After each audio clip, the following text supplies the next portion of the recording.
నమస్తే మిత్రులారా, నేను మీ శ్రీనివాస్ చౌహాన్ అడ్వకేట్. మిత్రులారా, ఒక కేసులోని విషయం ఏంటి అని అంటే, ఒక మహిళ తన భర్త వేధిస్తున్నాడని చెప్పి అతని మీద, అలాగే అతని యొక్క అన్నయ్య భార్య మీద 498A కేసు ఫైల్ చేసింది.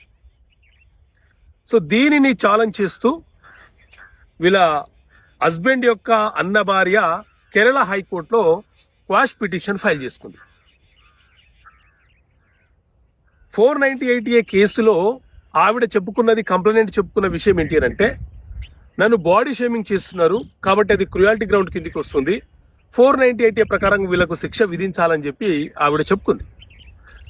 సో నువ్వు నల్లగా ఉన్నావు, నువ్వు తెల్లగా ఉన్నావు, నువ్వు లావుగున్నావు, ఇవన్నీ బాడీ షేమింగ్ పదాలు. ఈ రకంగా కించపరిచి మాట్లాడితే 498A కింద కేసు పెట్టవచ్చు అని చెప్పేసి ఆమె ఉద్దేశం.